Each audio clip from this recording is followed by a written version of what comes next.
말씀의 성취 방식이라는 제목으로 하나님의 말씀 증거하겠습니다. 지난 주중 성도님 한 분으로부터 성경에 관한 두 가지 질문을 받았습니다. 그 한 가지는 지난 수요일에 한번 말씀을 드렸고요.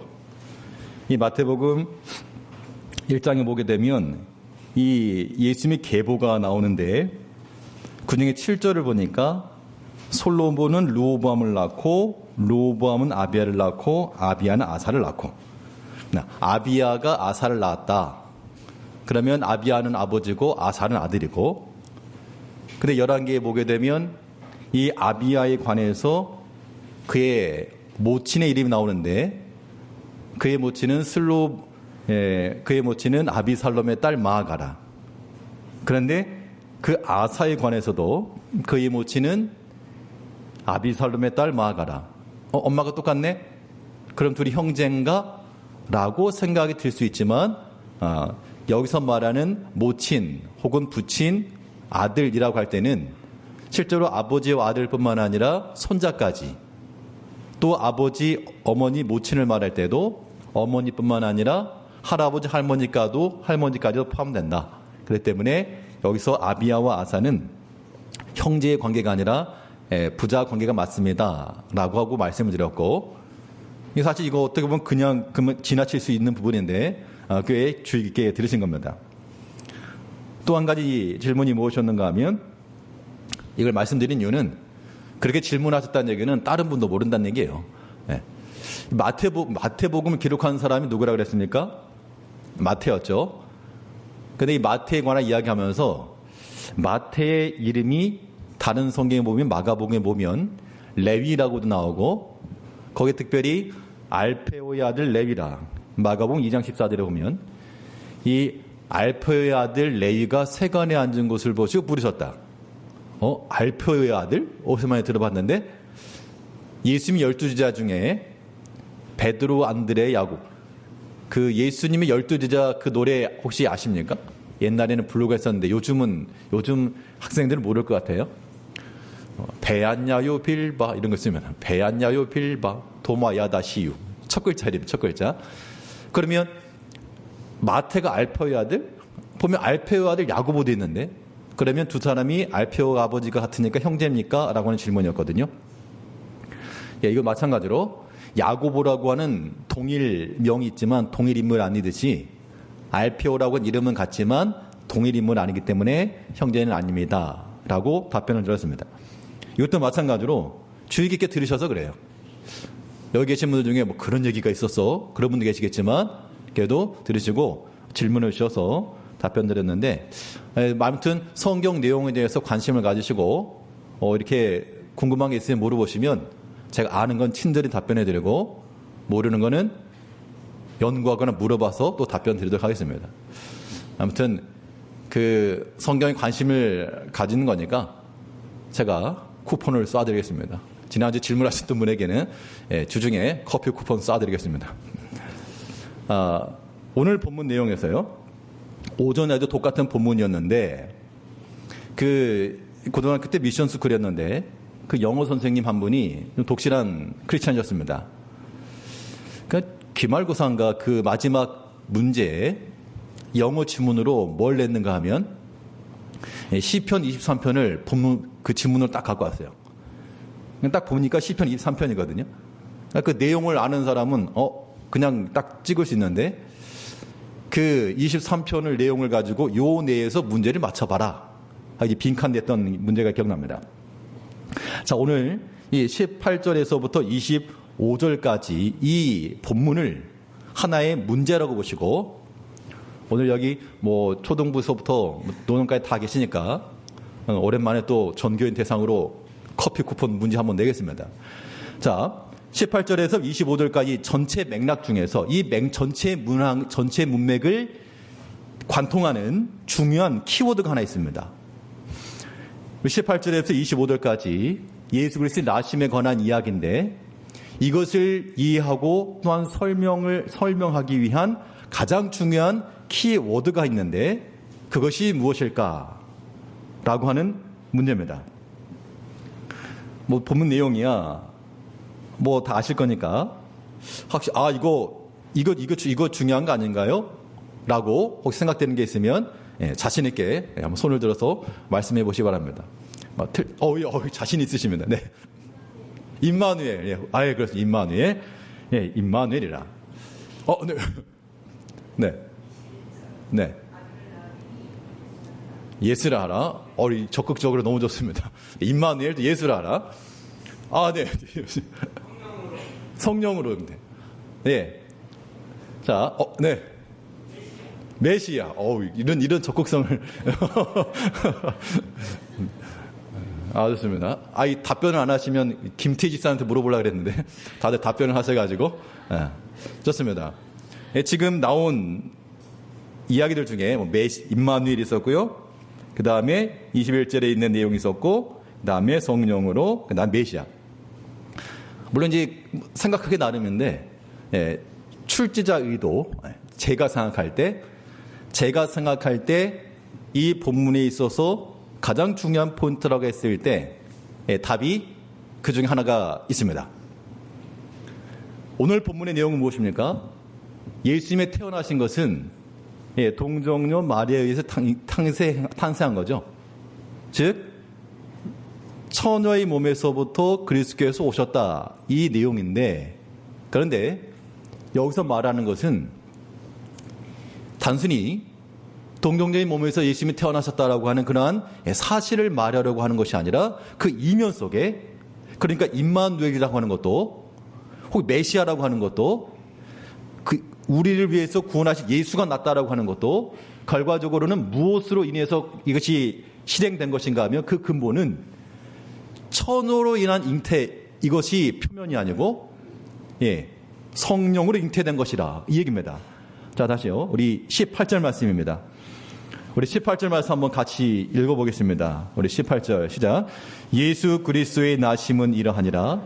그의 어머니 마리아가 요셉과 약혼하고 동거하기 전에 성령으로 잉태된 것이 나타났더니, 그러니까 그리스도 탄생에 관해서 하나님의 그 영원하신 약속, 우리와 함께 하실 그 임마누엘, 우리 메시아 되시고 우리 죄를 구원하실 그 그리스도 예수의 역사라고 하는 것은 성령으로 말미암아 잉태되신 그 그리스도를 통하여 우리에게 주어진 겁니다. 여기서 우리가 동정녀 탄생이라고 하는 것에 대한 그러한 개념에 대해서 한번 우리가 생각을 해보려고 합니다. 덧붙여서 성령으로 잉태되었다라고 하는 그 의미에 대해서 함께 얘기할 건데요. 이 성령이라고 하는 하나님의 영이시죠. 하나님의 영은 성경 전반부에서 전체를 아울러 생명 혹은 창조 역사와 관계가 깊습니다. 그래서 하나님께 천지를 창조하실 때에도 하나님의 영은 수면에 운행하셨다. 바람이라는 얘기죠. 루하흐. 그리고 사람을 만드실 때에도 흙으로 사람을 만드시고 마지막에 뭐 하셨습니까? 생기를 불어넣으셨다. 생기라고 하는 게 산영이라는 뜻이죠. 하나님께 생기를 불어넣으셨다. 그리고 루하흐. 그리고 하나님께서는 또한 하나님의 영으로 창조하셨다라고도 기록을 하고 있고요. 또 우리가 에스겔서에 보게 되면 마른 뼈 환상 나옵니다. 그 마른 뼈들이 있는 곳에 그 하나님의 역사 가운데 뼈들이 일어서고, 또 거기에 살이 돋고 핏줄이 돋고 또 생기를 불어넣어 하나님의 큰 군대가 되었다. 거기도 마찬가지로 하나님의 영, 하나님의 영이 들어가게 되면 거기에는 생명이 있고 거기에는 온전한 하나님의 창조의 역사가 이루어지는 겁니다. 오늘 본문에서도 성령이 잉태하였다라고 하는 이 말을 우리가 어떤 이방 설화나 신화나 이러한 것에 그런 편견을 가지게 되면 이방 신화라고 하는 것에도 분명 이런 동정녀의 탄생에 관한 기사가 있습니다만 그 신과 인간의 어떤 간음에 관한 그런 것이지, 여기 성경이 말하는 이 동정녀 탄생이라고 하는 것은 하나님의 영이 그 안에 임하셨다. 이것은 어떠한 물질의 주입을 의미하는 것이 아니고 이것은 하나님의 창조 역사요, 생명 역사를 가리키는 겁니다. 그럼 여기에서 예수님의 동정녀 탄생에 관해서 일단 어떤 의미를 가지고 있는가? 오늘 나눠드리는 프린트를 잠시 참고를 하시면요. 예수님의 동정녀 탄생이라고 하는 것은 사람이 태어나는 일반적인 방식, 그 성적 접촉 없이 말 그대로 처녀의 몸에서 수태되었다라고 하는 그 믿음입니다. 그리고 이것을 믿는지 안 믿는지 모르지만 우리의 모든 신앙 고백, 우리의 모 예배 시간마다 우리가 하는 신앙 고백 속에 이 내용이 들어갔다는 얘기예요. 사도신경 중에 셋째 줄, 이는 성령으로 잉태하사 동정녀 마리아에게 낳으시고. 물론 우리가 그냥 생각 없이 막 하니까 지나가지만 우리의 신앙 고백 속에는, 또한 정통적인 기독교 신앙 고백 속에는 성령으로 잉태하시고 동정녀 마리아에게서 태어나셨다라고 하는 것이 우리의 신앙 고백이라는 겁니다. 그러면 이 동정녀 탄생을 굳이 그렇게 하셨어야 되는가? 왜 많은 사람들이 믿지 못할 이러한 이야기로 우리 가운데 나타나셨는가? 이 동정녀 교리에 어떤 의미가 있는가, 어떤 중요성이 있는가 하면, 즉 하나님의 구원이라고 하는 것은 어떤 사람이 흉내낼 수 있는 것이 절대 아니다.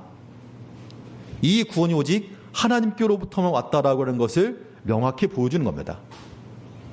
그래서 다른 신학자들도 말하기를 초자연적 하나님의 구원은 그리스도의 초자연적 탄생을 전제로 했다 라고도 이야기를 하는데, 만일 일반적 방식으로 왔다 그러면 그렇잖아도 자기가 메시아라고 외치는 사람들이 많은데 너도 나도 다 메시아입니다.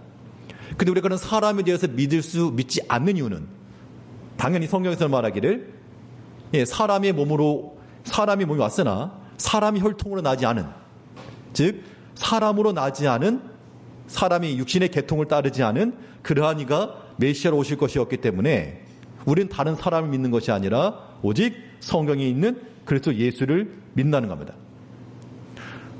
사도행전 4장 12절 말씀에서는 다른 이로서는 구원을 얻을 수 없나니 천하 사람 중에 구원 받을 만한 다른 이름을 우리에게 주신 일이 없다.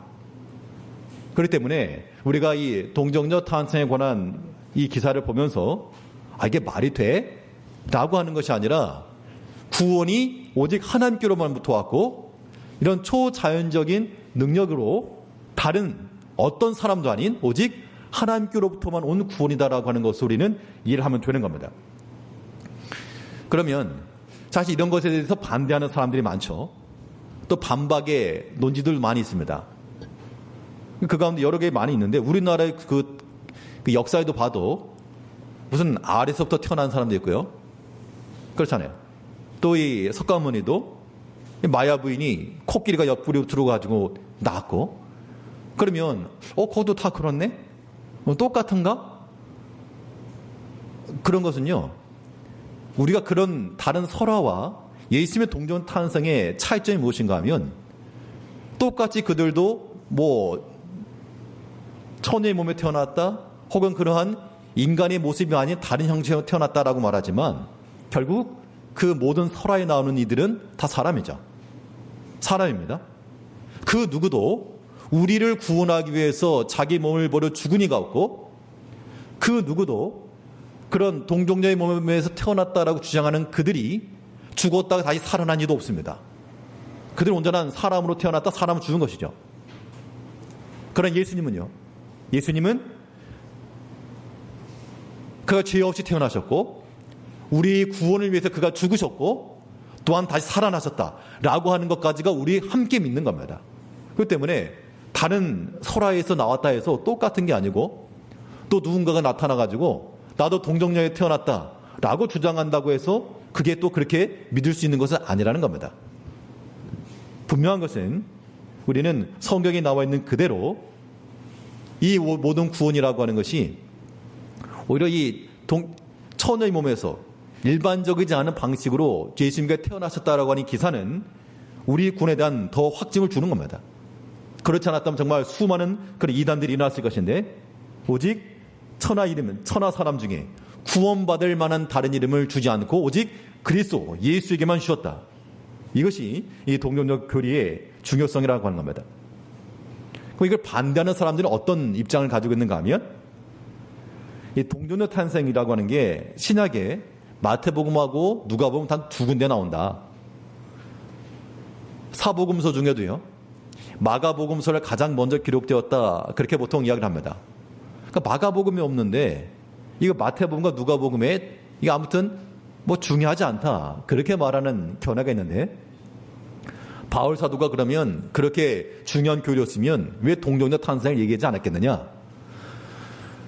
성경에서 비록 단 한 번에 기록된 말이라도요. 뭐 가나 혼인잔치나 예수님의 만찬이나 이런 것들이 반복적으로 기록되지 않았어도 우리는 그 역사성을 의심하지 않습니다.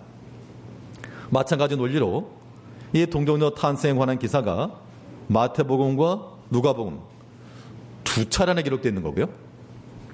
또 예수님의 그 탄생 기사 혹은 유년 시절에 관한 이야기들 중에서 이 동정녀 탄생에 관한 기사가 거의 대부분이라는 사실은 상당히 의미가 있는 겁니다. 그렇기 때문에 동정녀 탄생이라고 하는 것이 성경이 단 2단락에만 있기 때문에 신빙성이 없다라고 주장하는 것은 그 역사성을 부정하지 못하는 겁니다. 도리어 성경에서는 직간접적으로 여인의 후손으로 오실 것을 얘기하였고 또한 단회적이지만 구약 이사야 7장 14절에서는 보라 처녀가 잉태하여 아들을 낳을 것이요 그 이름을 임마누엘이라 하리라. 그러니까 성경에 나오는 이런 동정녀 탄생 기사와 일반 이방 설화에서 말하는 그 차이는 성경에서는 예언되었다. 예언된 바대로 이루어진 것이고 우리는 그걸 믿는 거죠. 그럼 여기 또 한 가지 가장 반대되는 이야기가 무엇인가 하면 이사야 7장 14절에 나오는 그 처녀라고 하는 단어가 사실 히브리어에서의 처녀가 어떤 말 그대로 동정녀를 의미하는 것이 아니라 꼭 결혼하지 않은 사람일 필요가 없다. 결혼 정년기의 젊은 여성이다. 라고 이렇게 주장하기도 합니다. 그런데 그 어떤 일이든 어떤 단어를 썼건 그 단어 속에 포함된 말은 결혼 정년기의 젊은 여성이나 처녀나 그 기능이라고 하는 것은 별반 다를 바가 없고 또 마리아는 자기 자신에 대해서 말하기를 누가복음 1장 34절에서요. 마리아가 천사에게 말하되 나는 남자를 알지 못하니 어찌 이 일이 있으리까. 결혼 정년기가 되었건 젊은 여성이 되었건 마리아는 그 당시 이 사내를 알지 못하는 사람이었다. 그 상태였다는 걸 분명히 얘기하고 있습니다. 또 이 성경을 기록한 마태나 누가 같은 경우도 이 단어가 어떤 의미로 사용되었을지라도 그 우리가 충분히 예상할 수 있는 젊은 여인이 자연적인 방식으로, 자연적인 방식이라고 하는 것은 우리가 생각할 일반적인 방식이죠. 그런 방식으로 해서 태어났다라고 하는 것을 말하고 있지 않다는 겁니다. 즉 초자연적인 그러한 역사였다. 우리 예수님이 여러 가지 기적들을 우리가 성경에서 보게 됩니다. 오병이어 사건도 있고요. 예수님께서 물길을 걸어가신 사건도 있고요. 우리가 그런 것들에 대해서 우리는 말 그대로 아무런 의심도 없이 능력이 있는 예수님께서 왜 못하실까? 불가하실 것이 없다. 라고 우리가 믿는 것처럼 처녀의 몸에서 아이가 태어난다? 이것을 못 믿을 바가 아니라 하나님의 크신 능력이 이 가운데 임하였을 때 이 일이 이루어진 것을 우리는 분명히 믿을 수가 있는 겁니다. 또 이것을 성경 기자가 기록했습니다. 우리가 지금 2000년대에 와가지고 일부 사람이 꾸며낸 말이 아니라 이미 그 초대교회 당시로부터 있었던 그 이야기들. 만일 이게 꾸며낸 이야기라고 그런다면 굳이 이렇게 꾸며낼 이유가 없죠.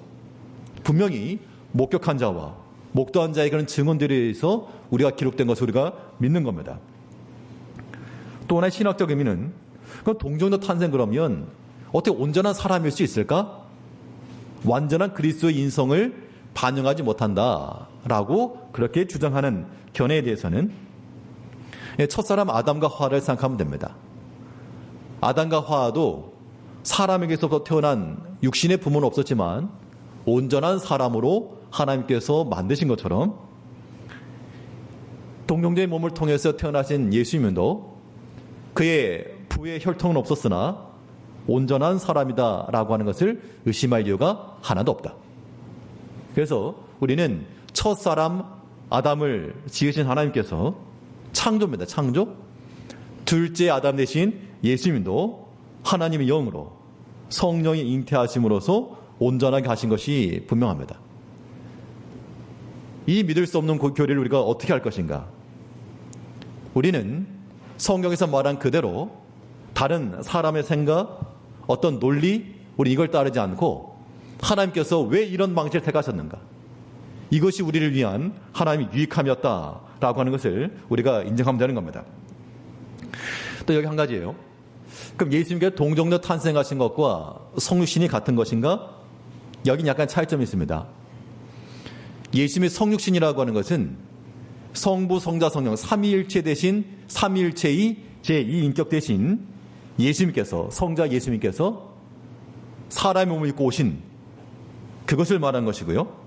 성자 예수께서 인간이 되신 것을 가리키고, 동정녀 탄생이라고 하는 것은 예수님께서 사람의 몸을 입고 오실 때 마리아의 몸을 빌려 거기서 다른 아이들과 같이, 다른 태아들과 똑같이 그 몸에서 온전한 사람으로서 그 마리아를 택하시고 태어나셨다라고 하는 이러한 차이점이 있습니다.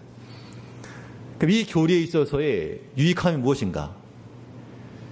하이델베르크 요리문답에서는 이렇게 질문하고 있습니다. 그리스도의 거룩한 수태와 탄생으로부터 당신은 어떤 유익을 얻습니까? 그러니까 예수님께서 이렇게 태어나신 것이 무슨 유익이 있느냐? 이 질문을 하는 것인데, 여기에 대한 우리의 답변은 무엇이냐면, 그가 우리의 중보자라고 하시는 것과 사람으로 태어나셨으니까 그가 사람이 아니셨다면 우리를 대신할 수가 없었을 것인데, 온전한 사람이셨기 때문에 우리를 죄를 속할 수가 있었고, 또한 단순한 사람이라면 우리를 대속할 수 없었을 것인데, 또한 그가 온전한 하나님이셨기 때문에 우리를 구속하는 중보자가 되셨다.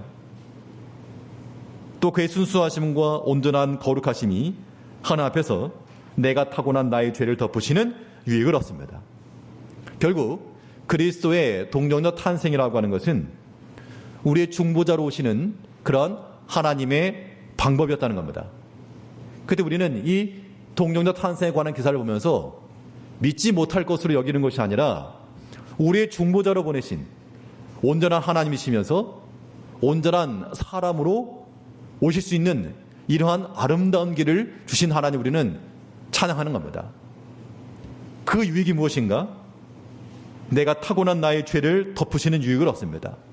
그 그리스도께서 우리의 모든 죄를 다 덮으시고 나를 대신해서 또한 죽으시고, 그래서 성령을 잉태하여 나신 이 예수는 어떠한 자신가? 21절을 보면요, 21절은 우리 요절 말씀입니다. 우리 21절 우리 다 같이 한번 읽어보겠습니다. 21절 시작. 아들을 낳으리니 이름을 예수라 하라. 이는 그가 자기 백성을 그들의 죄에서 구원할 자이심이라 하니라. 세상 그 어느 누구도, 그 어떤 설화를 가지고 태어난 그 사람도 다 자기를 위해 살다가 죽었지, 우리를 위해서 죽은 자가 없고 또 다시 살아난 자도 없으며 또 우리를 하나님의 자녀로 만들어준 자도 없다는 겁니다. 그렇기 때문에 우리는 그렇다고 약속하시고 이루신 그 예수를 우리가 믿는 겁니다. 이 신비 가운데 우리의 놀라운 믿음의 일들을 우리가 이루어가야 됩니다. 근데 여기 한 가지 말씀드릴 것은요, 이 예수라고 하는 이름 자체가 우리에게서 약간 친밀감이 없고 나와는 관계가 먼, 그냥 뭐 동네 아저씨 같은 그런 개념으로 여겨질 수 있다는 겁니다. 예수 혹은 구원, 이런 것이 우리와 밀접하지 않은 것으로 여겨질 수가 있는데, 그런데 그런 시점, 그런 상황에서는 우리의 신앙생활이라고 하는 것이 더 깊어질 수가 없습니다.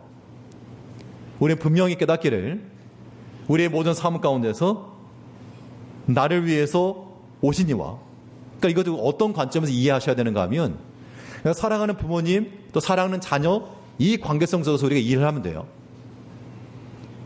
그리스도께서 우리를 위해서 이 땅에 오시고, 우리 부모 세대들이 우리 자녀들을 위해서 수고하고 이러지 않습니까? 이 자녀들이 그걸 알지 못하면 부모의 그 은혜를 알지 못하는 겁니다. 그런데 철이 든 그런 자녀들은 그 은총을 깊이 깨닫는 거죠. 얼마나 고마운 일인지 모른다는 얘기예요. 우리가 하나님 앞에도 마찬가지입니다. 하나님께서 우리를 위해서 죄를 용서하시고 구원해 주셨다? 이게 우리 어제 금요 기도 시간에도 우리 목사님 윤도영과는 말씀하시던데 사람이 죽음에 관한 암에 걸렸답니다. 저는 잘 몰랐습니다. 암에 걸려가지고 진지하게 죽음에 관한 걸 생각해봤다. 그런 얘기를 간접도 들었는데 사람이 그냥 살아갈 때는 몰라요. 그냥 내일 뭘 해다가 내일 일이 바쁜 거지. 그래서 정말 진지하게 생각하게 되면 너무 신기한 거. 사람이 무엇이 하다못해 우리가 지금 살고 있는 땅덩어리가 너무 넓지만 큰 관점에서 보게 되면 태양이 있고 우주가 있고 그 가운데 지구가 있고 우리가 있다라고 하는 것 굉장한 신비라고 해요. 신비. 우리가 이런 걸 이해하지 못하면 그냥 세상 사는데 바쁜 겁니다. 그런데 우리가 이 모든 것들을 하나님을 생각하게 되면 우리는 하나님의 사랑과 그 기쁨 안에 살아갈 수가 있는 거라고요. 자녀들이 부모의 은총을 알지 못하면 걔도 불만이죠. 이거 안 사준다, 저거 안 사준다, 옷 안 사준다, 핸드폰 안 사준다. 그러지만 부모의 큰 은혜를 알게 되면 그 부모의 존재 자체만으로 큰 감사가 되는 겁니다. 이 말인즉슨 우리 여기에 계신 모든 성도들 마찬가지예요. 하나님께서 우리에게 주신 것에 대한 그 깊은 감사를 항상 느끼며 사셔야 됩니다. 그러니까 눈에 보이지 않는 하나님, 이거 조금 이제 우리가 느끼기 어려우니까 우리가 눈에 보이지 않는 하나님을 알라고 육신의 부모를 주셨잖아요. 그러면 눈에 보이지 않는 천국, 우리는 다 장차 우리 천국에 갈 것이지만 그것을 우리에게 미리 조금 부모와 같이 주신 것이 무엇인가 하면 교회입니다. 교회. 그렇잖아요. 하나님의 성도들이 함께 모여서 한 아버지를 섬기고 서로 사랑하고 그러면 우리에게 섬길 수 있는 교회를 줬다는 것은 굉장한 은혜와 감사한 겁니다. 여러분들 지금 이 자리에 계시지만 성도님들이 나올 수 있는 교회가 있다는 거 감사해 보셨습니까? 내가 정말 교회에 갈 수 있다는 거 감사해 보셨나요? 이건 굉장히 큰 겁니다, 여러분. 이거는 경험해 본 사람만 알아요. 집 밖에 나가보면 교회가 수많은 교회가 있지만 내가 갈 교회가 없는 것 때문에 굉장히 고민하고 아파하고 속상해 보신 적 없으시죠? 우리가 하나님께서 섬길 수 있는 교회를 주신 것 굉장히 감사하셔야 됩니다. 불만하지만 물론 불만거리는 많겠죠. 그런데 그랬으면 안 됩니다. 우리 부모님들이요. 당연히 자녀들에게 해주고 싶은 게 많이 있지만 능력이 안 돼서 못 해줄 수 있잖아요. 그럴 때 그 부모의 마음도 아픈 겁니다. 그때 부모 자녀들이 그 부모의 심정을 알고 사랑하고 존경하고 그것이 아름다운 거죠. 교회도 마찬가지입니다. 이 세상에 완벽한 교회가 하나도 없고 또 어디나 다 불완전한 사람들이 모인 곳이지만 우리 성도님들은 우리 육신의 부모를 그 존재 자체만으로 귀한 것처럼 하나님의 교회를 정말 귀하게 여기셔야 되고요. 감사하게 여기셔야 됩니다. 내가 나올 수 있는 교회가 있다고 하는 거 굉장히 큰 겁니다. 또 내 주위에 함께 섬길 수 믿는 형제가 있다는 거, 또 함께 수고할 수 있는 그런 일꾼들이 있다는 거 감사하게 생각하셔야 돼요. 그런 마음을 가지고 우리가 우리를 죄에서 구원하시고 우리 믿음 안에 인도해 주신 하나님의 사랑과 은총을 알며 뿐만 아니라 자기 백성을 그 죄에서 구원할 자, 이미 우리가 태어나서 선과 악을 선택하기 이전부터 이미 완성된 구원이라는 겁니다. 우리는 다들 금수저 가운데 살고 있는 거예요. 이 큰 은총과 이 놀라운 사랑 가운데 감사하면서 감격하면서 비록 우리 주중의 삶 가운데 결핍함도 있고 우리 마음을 아프게 하는 것도 많이 있겠으나 그러나 이미 우리는 금수저 아닌 엄청난 십자가 수저 가운데 살고 있으므로 하나님의 그 큰 사랑과 은혜를 귀히 여기면서 나를 위해 이 땅에 오시고 사람을 믿고 오시고 미리 앞서 가시면서 우리를 위해 다 고난받으시고 우리 음성을 들으시고 우리 함께 하실 그 임마누엘, 우리와 함께 하시는 그 그리스도, 그 주님을 항상 기대하면서 감사하면서 이 한 주 동안 살아가시는 모든 성도님들 되시길 바라겠습니다. 우리 기도하겠습니다. 우리 사랑하신 아버지 하나님, 하나님께서 우리